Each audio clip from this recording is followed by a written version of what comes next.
মালয়েশিয়ায় 2 দিনের সরকারি সফর শেষে প্রধানমন্ত্রী তারেক রহমান সোমবার রাত 9টায় চীনের দালিয়ান শহরে পৌঁছেছেন। এ সময় দেশটির পক্ষ থেকে তাকে রাষ্ট্রীয় অভ্যর্থনা জানানো হয়।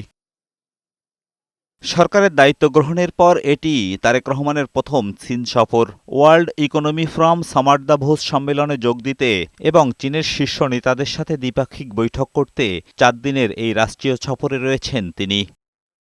এর আগে মালয়েশিয়ার কুয়ালালামপুরে প্রধানমন্ত্রী তারেক রহমানকে উষ্ণ অভ্যর্থনা জানান মালয়েশিয়ার প্রধানমন্ত্রী আনোয়ার ইব্রাহিম। সোমবার সকালে তারেক রহমান ও জোবাইদা রহমান দেশটির প্রধানমন্ত্রীর কার্যালয়ে পৌঁছালে তাদের উষ্ণ অভ্যর্থনা জানান মালয়েশিয়ার প্রধানমন্ত্রী ও তার সহধর্মিণী।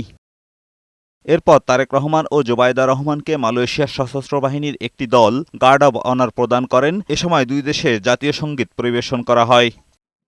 এসব আনুষ্ঠানিকতা শেষে প্রধানমন্ত্রী তারেক রহমান ও মালয়েশিয়ার প্রধানমন্ত্রীর মধ্যে দ্বিপাক্ষিক বৈঠক অনুষ্ঠিত হয়। এতে দুই দেশের স্বার্থ সংশ্লিষ্ট বিভিন্ন বিষয় নিয়ে আলোচনা হয়। পারস্পরিক আস্থা, অভিন্ন মূল্যবোধ এবং জনগণের মধ্যে দৃঢ় সম্পর্কের ভিত্তিতে এই বন্ধুত্ব গড়ে উঠেছে। আমরা বাংলাদেশ মালয়েশিয়া সম্পর্ককে আরও শক্তিশালী করার অঙ্গীকার পুনর্ব্যক্ত করেছি।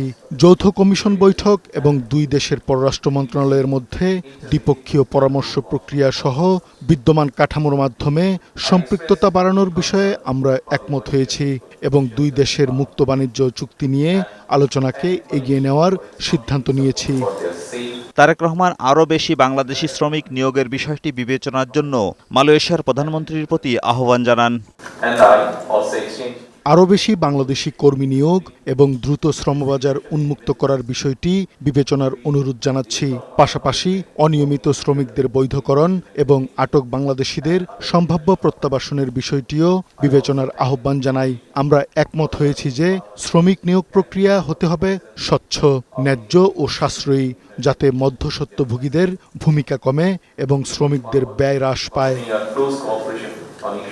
দুপুরে মালয়েশিয়ার প্রধানমন্ত্রীর মধ্যাহ্নভোজে অংশ নেন তারেক রহমান ও তার স্ত্রী জোবাইদা রহমান। এজাজুল হক মুকুল, বৈশাখী সংবাদ।